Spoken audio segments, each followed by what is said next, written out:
Welcome to the Tribe Digital Marketing Series. Today, I'm joined by Ian Michaels, who is a marketing consultant on our Revenue Ops team.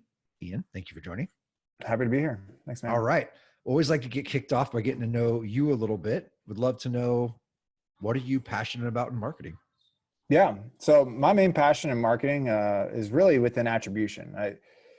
It's what I spend most of my day doing on, implementing and coaching around Bizible, which is a marketing attribution software, and having those conversations with not only marketing teams but sales teams and operations teams. It really stretches across all departments, which is really fun.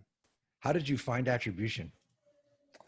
They found me, Josh. No, no. I got tossed into Bizible when it was kind of growing on that rapid pace as it moved from Bizible to Marketo to Adobe. Yeah. And in that time, really grew fond of the product itself. Found more and more marketing departments were just having such a hard time. And so getting into those conversations with them and trying to understand, well, why are you having a hard time doing this? What is your current system and process? And I found so often, more times than not, a lot of marketing departments that I was working with were a little bit old school, right? They were siloed in their marketing area, and sales was doing their own thing. And the moment you threw in like, well, you need to be able to show value from end to end, it was really challenging for them. So they bought a software to help them with attribution, but so often they were to help them, the marketing part. And it was like, well, that's not going to work. And that's not going to be a value to you as much as being able to show from beginning to end. So it's always a really fun conversation to have. Yeah. So you're saying tools don't solve all your problems. Yeah, exactly. Hey, I'm going to buy this tool so I can have more revenue next year. Probably. That's not going to be the best way. Got it. Well, I'm just curious then. So, as marketers are pivoting a lot of different ways during the current environment, are you seeing attribution being used more, being used less? How's it coming up in conversations right now? Yeah, such a good question. So I feel like it's emphasized the pain point all the more. Okay. Right. So I would say, I've seen more and more marketers know they need it. Okay. And so it's not so much that it's coming up more like as far as it being a need, but it's showing that it's the value of it at this point, because now we're pivoting from events to webinars. So how do we engage, or where do they initially engage, and how do we get them to continue to engage through these different marketing channels? And Bizible is a great tool for that, but attribution overall and just understanding how people move through their engagement with your company is just absolutely essential. And so having a tool like that or understanding that is so critical. Yeah. How often is, back to the earlier point around software not solving all the problems, how often is it really solving the silo problem or solving the process problem, what you have to dig under first before the tool can even really be effective? Yeah. It's dependent on the marketing group that I work with, right? The marketing team. So I had one client, it was at the end, it was just such a great client to be with.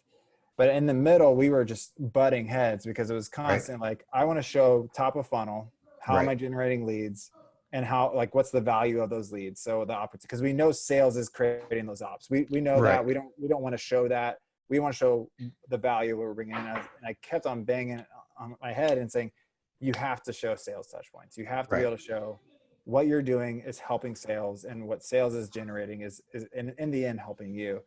And so by the end of our time together, they finally implemented that, and the light bulb went off of like, this is awesome. This is exactly what we were looking for. But it was, it just took some time to really dig through all of that and have to push to have those sales touch points there. Yeah. It's always surprising to me when I hear marketers say, well, what can I do without sales? Right. Yeah. I mean, nothing really. Yeah. It's a dependency-based model, right? Like, they're dependent on you, and you're dependent on them. The sooner you can come to that realization, the sooner you can get to what you're after, right? This reporting end game that you're after. Yeah. It's cyclical, right? I mean, it's, sales is creating opportunities, but at the same time, you're generating the leads, you're generating the quality of individuals that come through, and it just keeps on going round and round. I mean, it's absolutely cyclical, and that's such a hard thing to sometimes share. And again, like I mentioned earlier, I'm always amazed how many times I find departments being siloed still. Yeah. And just the looking at attribution really begins to break down those silos, which is great. Yeah. I mean, even that concept of the cyclical model, which makes perfect sense, is still even a little bit siloed, right? It's still this handoff from one department to the next, where if you think about it a little bit more holistically, there's opportunities for sales and marketing to be involved throughout the entire journey in a multi-threaded type of way, which again, that may be another level of maturity if you're thinking about it in that way. But, you know, even that concept of cyclical linear is a good starting point. Yeah, absolutely. Absolutely. Yeah. I nailed it on the head there. Yeah. Anything else that you're seeing that marketers should be aware of, you know, whether it's attribution related or just overall based on market conditions? Yeah, you know, I think we're obviously making a shift where something I'm consistently seeing as far as just on a day-to-day research of where we're heading with marketing is the digital world, Zoom, online shopping, it's always been there, right? We've always had it.